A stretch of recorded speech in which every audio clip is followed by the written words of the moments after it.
हो चुका आगाज रण का, अब युग बदलने की तैयारी। जीत उसी की होगी जिसकी संघर्ष जारी। और इस संघर्ष के साथ जय हिंद मेरे सेठ सैनियों, और आप सभी का स्वागत है आपके अपने YouTube चैनल प्रीतम एकेडमी परिवार में। और मैं हूं पंकज कुमार। तो आज के इस वीडियो पे बात करेंगे क्लास 10 हिस्ट्री का एक बहुत ही मोस्ट इंपॉर्टेंट टॉपिक पे। और वो टॉपिक क्या है? अनसेट रनन के ऊपर। क्वेश्चन हर साल इस टॉपिक से क्वेश्चन पूछा जाता है कि आखिर अनसेट रन है कौन।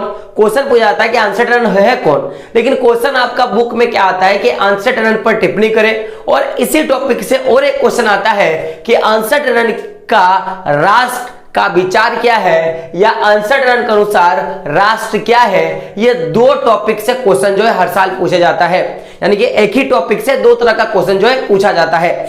तो पूरा का पूरा जो ये वीडियो है इसी टॉपिक के ऊपर क्या करेंगे, हम लोग चर्चा करेंगे माय डियर फ्रेंड, क्योंकि ये टॉपिक जो है आपके एग्जाम के लिए बहुत ही क्या है इंपॉर्टेंट हो जाता है। साथ ही मैं बता दूं कि आपको हमारे इस प्रीतम एकेडमी का जो हमारा सेकंड चैनल है, इस चैनल पे आपको जो भी क्लास 10, क्लास 9, क्लास 11 और क्लास 12 के जो भी इंपॉर्टेंट टॉपिक्स जो भी आपके एग्जाम के रिलेटेड हो सकता है, और जिस भी टॉपिक से आपके एग्जाम में क्वेश्चन बन सकता है, सारा का सारा इंपॉर्टेंट टॉपिक जो है बारी बारी से और शानदार तरीके से मैं और मेरी जो पूरी प्रीतम एकेडमी का जो टीम है वो मैं आपको करवाता रहूंगा। तो मैं बोलूंगा जिस तरह से आपने हमारे पहले वाले चैनल पे हमारा सपोर्ट किया था, उसी तरह हमारे इस चैनल को भी क्या करें, सपोर्ट करें, और साथ बढ़ के क्या करेंगे, कदम बढ़ाएंगे और क्या करेंगे, सक्सेस कर जाएंगे माय डियर फ्रेंड। तो सबसे पहले आप वो लोगों का एक क्वेश्चन आया होगा कि सर इस टॉपिक पे आपने एक व्यक्ति का नाम लिया अनसेट रनन। तो अनसेट रनन कौन है? तो क्वेश्चन आता है कि अनसेट रनन पर टिप्पणी करें। तो इस तरह का आपका क्वेश्चन आता है। तो अगर मैं बात करूं अनसेट रनन के बारे में, तो सबसे पहले समझिएगा कि अनसेट रनन जो है वो फ्रांस के रहने वाले थे। अनसेट रनन कहां के रहने वाले थे? फ्रांस के रहने वाले थे।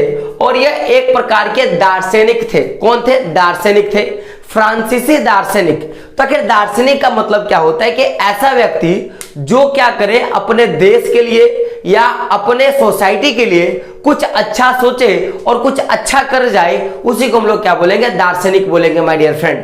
तो अनसेट रनन कौन थे? एक महान फ्रांसीसी दार्शनिक थे। इनका जो जन्म है वो 1823 में हुआ था। कब हुआ था?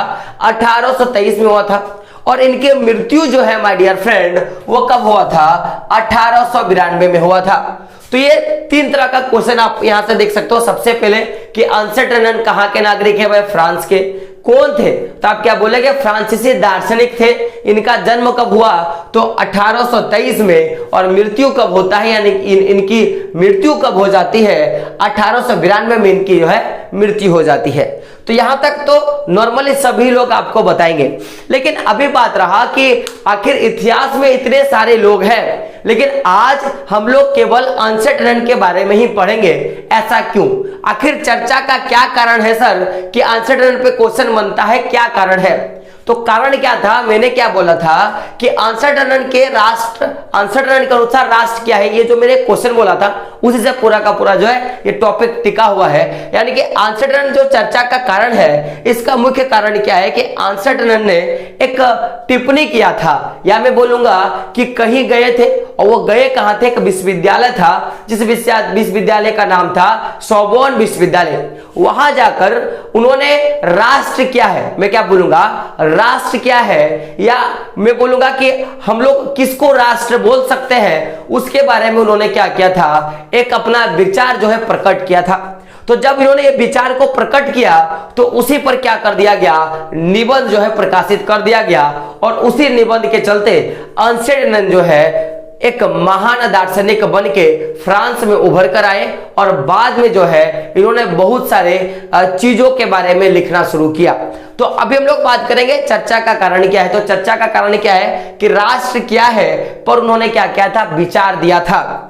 तो आखिर एक बात बताओ, विचार तो सबको रखने का हक होता है, लेकिन आखिर इनके विचार में ऐसी क्या मुख्य बात थी जिसके कारण क्या किया गया कि आखिर ये और ज्यादा प्रसिद्ध हो गए। इनके विचार में ऐसा क्या पेनापन था, हम लोग इसके बारे में थोड़ा बात कर लेते हैं। लेकिन अगर मैं बात करूं, जैसे कि मैंने बोला कि इन्होंने सोर्बोन विश्वविद्यालय में, कहां पे, सोर्बोन विश्वविद्यालय में किसके बारे में बताया था कि भाई आखिर ये राष्ट्र क्या होता है, इसके बारे में इन्होंने क्या किया था, प्रचार किया था, इन्होंने बताया था।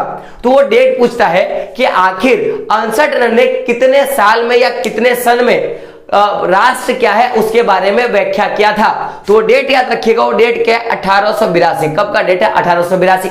तो 1882 में सोर्बोन विश्वविद्यालय में अनसट ने क्या था, राष्ट्र क्या है इसके बारे में लोगों के सामने अपने विचार जो है प्रकट किया था। तो विचार तो प्रकट कर दिया, लेकिन आखिर जो उनके द्वारा जो भी विचार प्रकट किया गया, उस विचार में मुख्य बात क्या था, हम लोग उस पर थोड़ा गौर कर लेते हैं, क्योंकि क्वेश्चन पूछा जाता है कि आखिर अनसट ने क्या ऐसा टिप्पणी कर दिया, ऐसा बात बोल दिया जिसके कारण ये इतना ज्यादा प्रचार और इतने ज्यादा फेमस हो गए, इनकी क्या विचारधाराएं थी। तो जब इन्होंने राष्ट्र क्या है उस पर जब विचार देना शुरू किया, तो उसका जो सबसे मेन जो मुख्य इंपॉर्टेंट जो बात था, वो बात क्या था कि इन्होंने क्या किया था कि जो भी जो बहुत सारे इतिहासकार हैं या जो भी और सारे जो फ्रांस के दार्शनिक थे, उनके द्वारा राष्ट्र का एक जो परिभाषा, एक जो डिफिनेशन दिया गया था, उनका इन्होंने क्या किया था, विरोध कर दिया था। मैंने क्या बोला कि हमारे जो अनसट साहब जी हैं, इन्होंने क्या किया था कि फ्रांस में और भी जितने दार्शनिक थे, उनके द्वारा राष्ट्र क्या है, राष्ट्र क्या है इसके लेकर उनका बहुत सारा परिभाषा जो है चल रहा था मार्केट में। और उसी समय हमारे अनसट जी क्या करते हैं, वो अपना एक परिभाषा लेकर आते हैं, और जो बाकी जितने भी मैं बोलूंगा कि जो भी दार्शनिक है फ्रांस का, उनके बातों को ये क्या करते हैं, झुठला देते हैं। और उसी के बाद मैं क्या बोलूंगा, उसी के बाद क्या होता है कि ये मुख्य विचारक के रूप में, मुख्य दार्शनिक के रूप में क्या होते हैं, पूरे फ्रांस में फैल जाते हैं। तो आखिर क्या विचार था या क्या ऐसा बात था जिसका इन्होंने विरोध कर दिया अपने राष्ट्र क्या है इस वक्तव्य से। तो आखिर बात करेंगे निबंध के मुख्य बात का। तो इन्होंने क्या किया था कि अन्य लोगों द्वारा प्रस्तावित, कैसा प्रस्ताव भाई, कैसा प्रस्ताव रखा था, तो राष्ट्र कैसे बना है या राष्ट्र क्या है, उस विचार का इन्होंने क्या किया था, विरोध कर दिया था। तो आखिर जिस विचार का इन्होंने विरोध किया था माय डियर फ्रेंड, आखिर वो विचार क्या है, थोड़ा हम लोग उसको देख लेते हैं। तो अनसट को छोड़कर बाकी जितने भी दार्शनिक हुए फ्रांस में, उनका मानना क्या था कि भाई राष्ट्र क्या होता है। उन्होंने बोला कि राष्ट्र समान भाषा का, गौर कीजिएगा क्या बोला गया है, राष्ट्र समान भाषा का, समान नस्ल का, समान धर्म का या समान क्षेत्र से क्या होता है, बना होता है, और इसी को हम लोग क्या बोलेंगे, राष्ट्र बोलेंगे। तो आप लोग एक बात गौर करना, यहाँ पे जो समान वाला वर्ड का प्रयोग किया गया है, क्या वास्तव में यह सही है क्या? क्योंकि आप एक चीज गौर करो, अगर मैं बात करता हूं भारत में, तो क्या यहाँ एक समान बोली जाने वाली भाषा है क्या?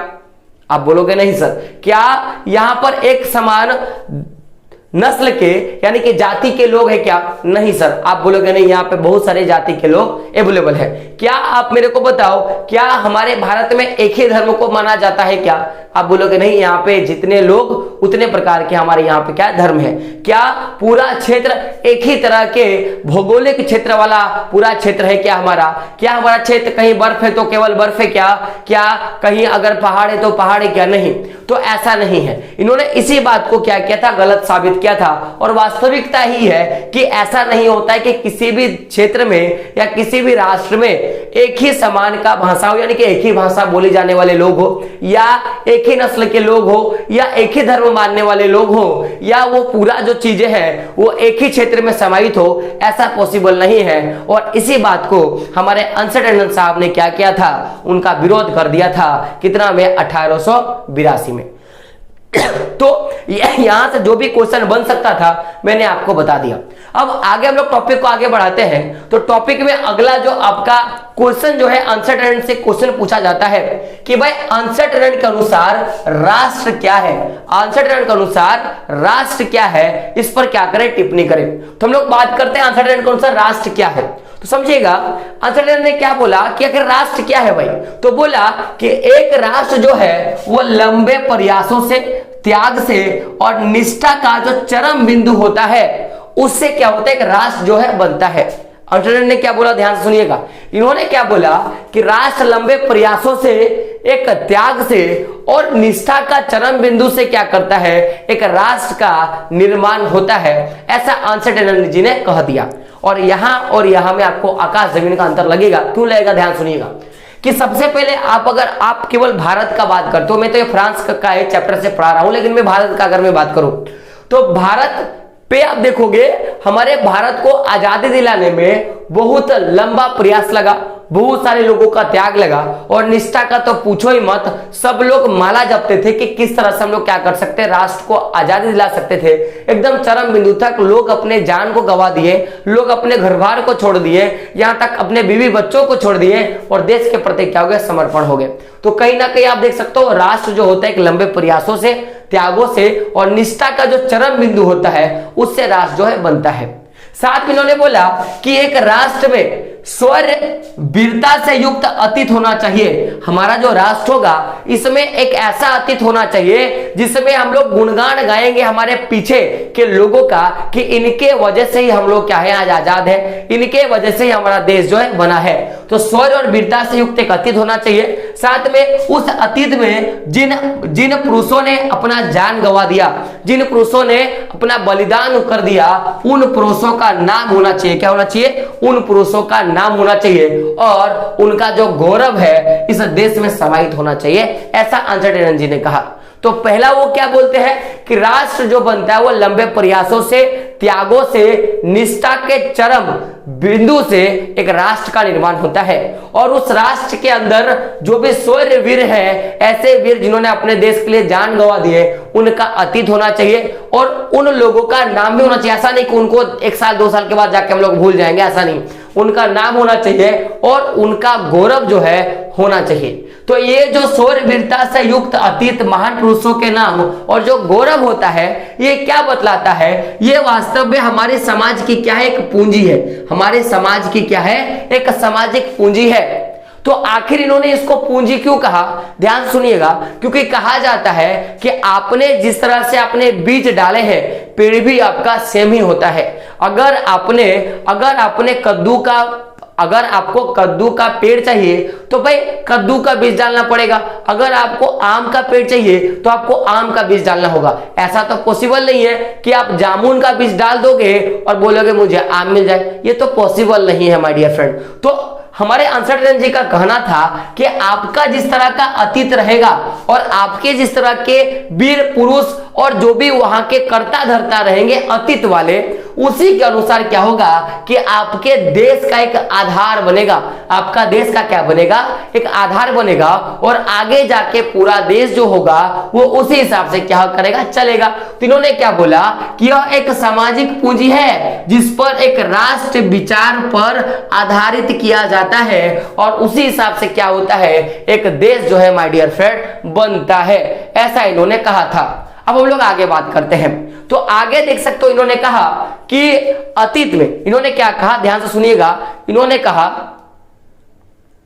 इन्होंने कहा कि अतीत में जो हमारा अतीत होगा उस अतीत में समान गौरव का होना जरूरी होता है। साथ में वर्तमान में एक समान इच्छा, संकल्प का होना और साथ मिलकर महान काम करना और उसी प्रकार का जो महान हम लोगों ने काम किया उस काम को आगे ऐसी तरह से करते रहने की इच्छा भी होनी चाहिए, ऐसा आंसर जी ने कहा। तो आखिर ये बात क्यों कहा, हम लोग उस पर थोड़ा चर्चा करते हैं। तो इन्होंने यहाँ पे एक वर्ड का प्रयोग देखोगे माय डियर फ्रेंड, वो वर्ड आपको देखने के लिए मिलेगा कि अतीत में समान गौरव का होना।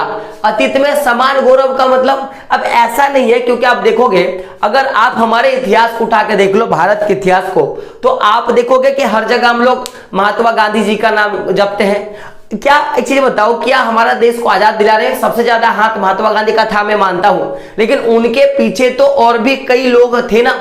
तो उनके पीछे के लोगों को भी तो उतना ही गौरव मिलना चाहिए जितना आज हम लोग हमारे महात्मा गांधी जी को देते हैं, जितना हम लोग बाकी लोगों को देते हैं। तो सभी लोगों को समान रूप से क्या होना चाहिए, उनको गौरव मिलना चाहिए। और साथ में ये तो अतीत की बात है, लेकिन वर्तमान में देश में क्या होना चाहिए, तो बोलता है कि वर्तमान में सबके पास एक समान इच्छा होना चाहिए और उस इच्छा को पूरा करने का एक समान संकल्प होना चाहिए और साथ में एक साथ मिलकर हम लोग महान काम करेंगे। और ये महान काम केवल आज के लिए नहीं, आगे भी हम लोग क्या करेंगे, महान काम करने का कोशिश करेंगे, इच्छा करेंगे। इस तरह की बातें होनी चाहिए, तभी क्या होता है कि राष्ट्र का निर्माण होता है।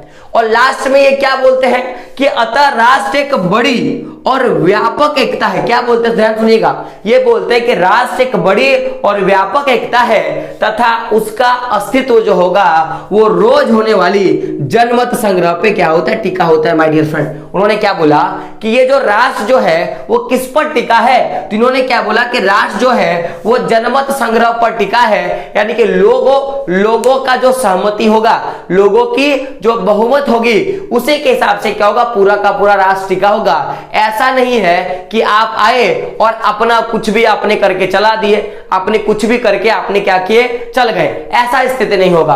अगर बहुमत है, सभी लोग चाहेंगे तो उस तरह से सारा काम होगा, अन्यथा सारा काम नहीं होगा। इस तरह से आंसर एनर्जी ने सारे बातों को कहा था।